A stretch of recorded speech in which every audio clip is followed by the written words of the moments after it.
Hi and welcome to our color wheel video. This is all about the color wheel.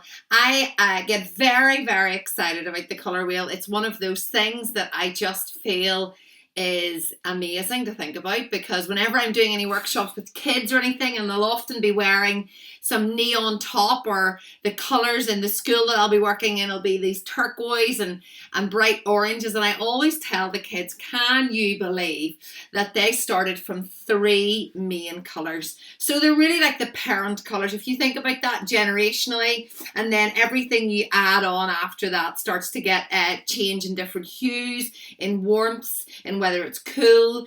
So those all start from three main colors. And I have them right here, just in case you didn't know.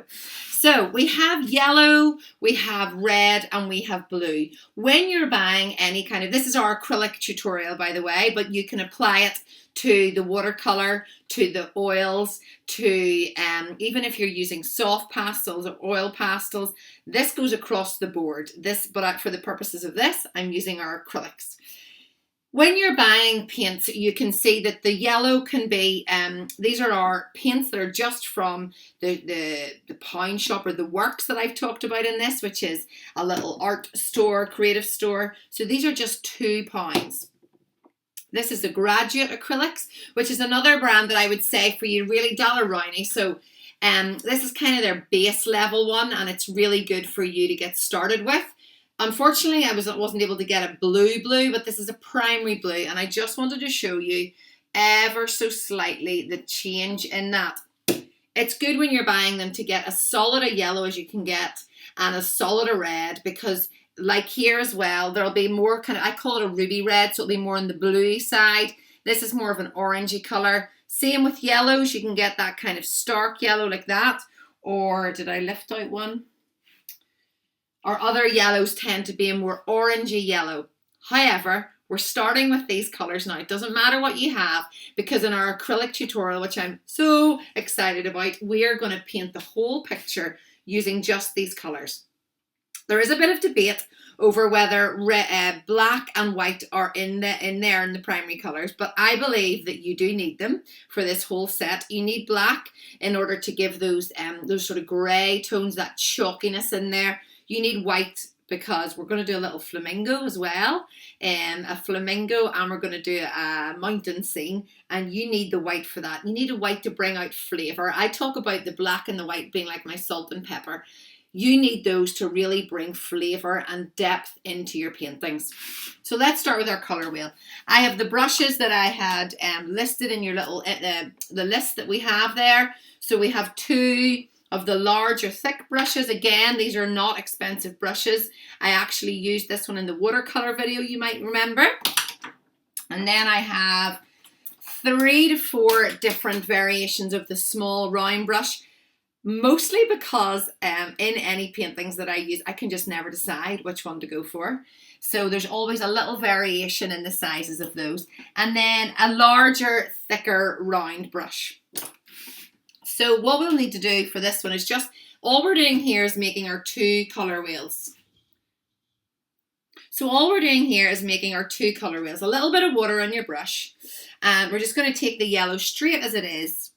And it's going to go onto here. Very easy. Okay. Doesn't matter if it drips. This is only for the purposes of your own head and your own learning. Now, I always have 2 or 3 little water jars, so I'm just cleaning my brush. I'm going to dry it. Always have a little cloth, even if you have one just like this, which is just a wee, it's just a tear off one that I had. Blue, so take some blue. We're going to do blue here.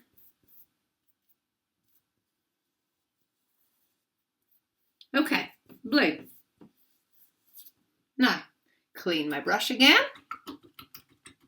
Already my yellow and my blue have been cleaned in that, so that gives you an idea of the secondary colour wheel, which comes after the primary colour wheel. That's what we're doing now. The colour wheel comes in 3 stages: primary, secondary, tertiary. Tertiary is for our painting that we're going to use whenever we are doing our painting we're going to make, which is going to be our mountain scene. But for the purposes of this, I want to just give you a real depth into what it is the colour wheel can give you. Red. There we go. Look at that beautiful red. straight on. This will give you an idea of how to work with your acrylics. Unlike watercolors, the watercolor doesn't stick with them and pull with them. You have to add water in there now, obviously. It's running off. This is just our regular paper. It doesn't matter if it crumples. It's just to get the colour wheel. So, red, yellow and blue. Now, that's our primary colour wheel. That's the parents we talked about at the start. Secondary. So what it does is, maths is not my strong point, it's not my favourite thing to do, but when you start to add in and divide in, then you're going to add in more colour. So, red, while we have red on our brush, let's take some yellow, and oh wait a minute, sorry, I should be doing it on this one too. Ugh. So clean your brush. What I meant to do was add in the yellow while we had it there, but anyway. So let's do some red here.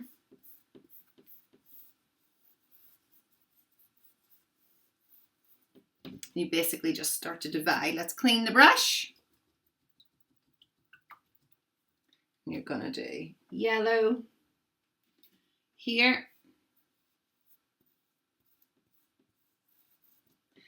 Clean your brush. You can see once you start to mix all your colours, you start to get brown.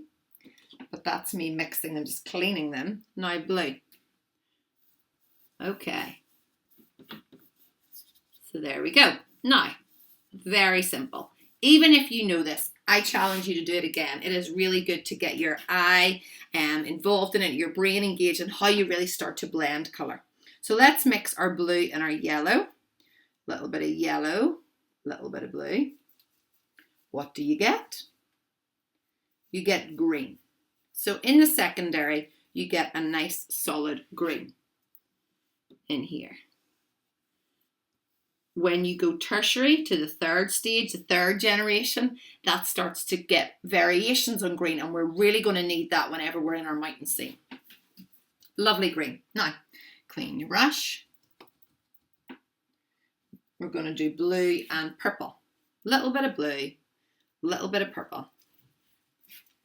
It'll be very familiar to you. Now we can get into that whenever I'm doing the mountain scene. We'll be able to talk about how you can have cool blues or you can have warm blues. So this is a very cool blue and a very cool red, which ultimately gives you quite a cool purple. It's not a very warm purple, it's more on the blue side. So often if you want to lighten something, you can bring in white, but you can also bring in a little bit of yellow. But this purple will do for the sake of what we're doing now. There's enough contrast for you to see that it is not yet red and it is not blue. It is purple. Now, last one. A little bit of yellow, a little bit of red, and you mix to the consistency that you get. As I was saying in the watercolor video that you will have seen before this, in my classes, what I love people to do is to get a solid color. So that's a very solid orange. Mix it till you get it nice and solid. And then here we go.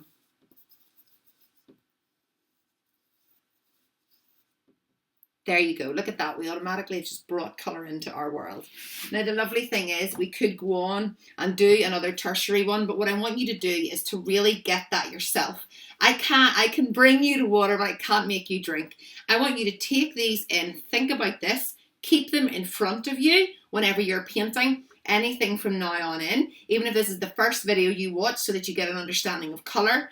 This is what I want you to think about. I want you to think about how opposites, they become what you call complementary. So red and green, you think of Christmas. They're complementary to each other. Blue and orange, complementary. So they'll make one another pop. If you have a nice blue sky, if you introduce an orange mountain with that, it's going to be lovely on the page. Same with you're doing purple and yellow. What they will do together, I would always say to people, if you've got yellow, bring in a popping pink. When I was in art college, I was doing a performance piece, and it was all a big, there was lots and lots of pink all over the wall in a big thick brush, and it was a tutor came in to me and he said, why don't we just add in something like, why don't you put a contrasting color in there? So the contrast and complement, we kind of use those in the same formula, but that is a lovely way to bring something to life. A really bright pink with a yellow, or a bright purple with a yellow. Another final point I want you to think about, because we're going to be thinking about browns a lot whenever we get to our mountain scene, is if you mix red and green, they're going to get a form of brown. It's going to be a very earthy brown, very solid brown, maybe on the more darker side.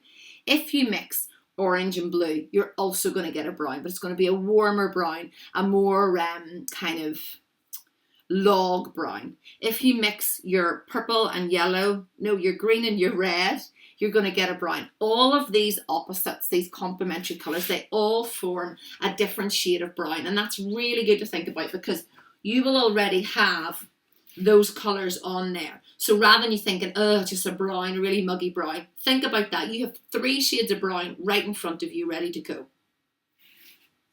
So let's think about, the other last thing is your black and your white. Everything you do using black and white, you can make your red more orangey by adding yellow, but you can also make it lighter by adding in your white. You can add in a little bit of black to make it darker, to make it stronger. Think of the salt and pepper that I talk about.